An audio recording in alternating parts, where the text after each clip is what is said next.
So now statements. Lola, they have 3 minutes each, is that right? Okay. First, we will hear from Herman Blanco from the Senate of Colombia. You have 3 minutes. Bien, sí, yo vengo. I come from South America. I spent 6 hours on a flight, and they told me in good faith to just use 5 minutes, that my intervention has to be limited to 5 minutes. Please allow me 2 additional minutes because I want to be able to convey every idea because of the importance of this gathering and this place.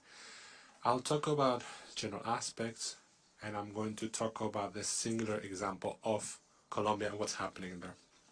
The Universal Declaration of Human Rights is the first recognition of basic rights and fundamental freedoms that are inherent to all human beings.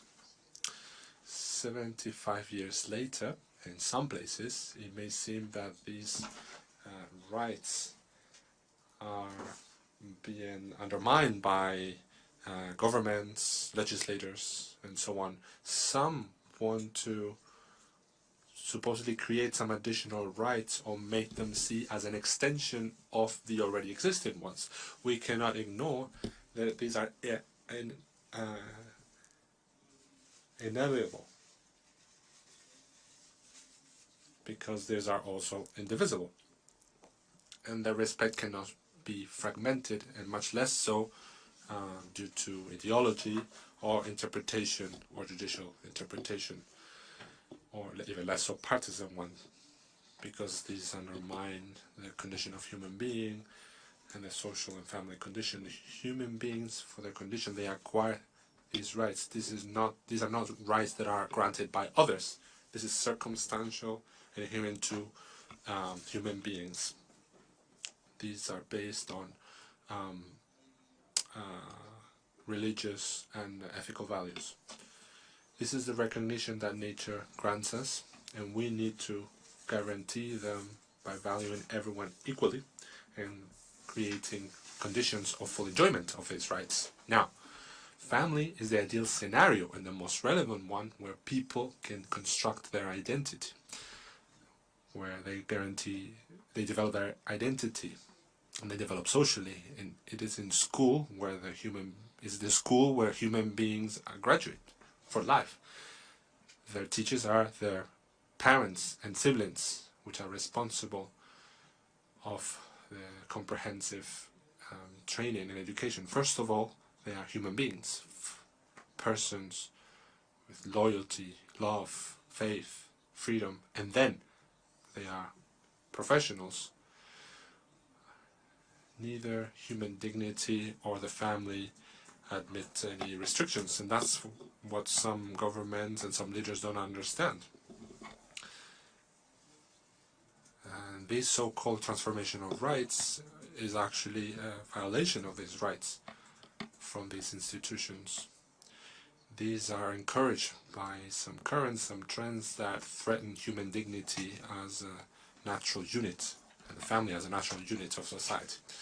The second portion has to do with Colombia. I'm a senator in Colombia, of a center-right party, a conservative party, in a country that after 200 years has a left-wing government for the first time in history. I'm representing other congressmen and women that represent this forum, and also former ones, such as Maria del Rosario Guerra, whom you all know.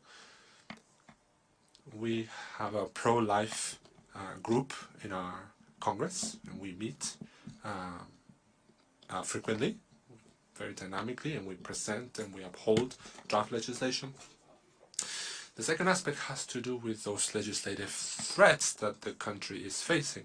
Colombia, unlike what I have heard in other countries in the previous remarks, today has, through the Constitutional Court, there's a ruling that allows abortion up to the 24 weeks after conception. We're talking about almost 6 months, and this brings me to the video that we watched earlier. And those who defend it, what they manifest is that this is a so-called right, right to privacy and dignity of women.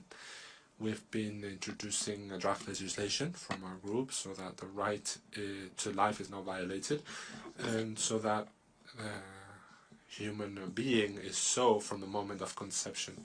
This is really difficult in our Senate, in our Congress, because of some of these international movements are permeated and they are present in our government. Secondly, euthanasia.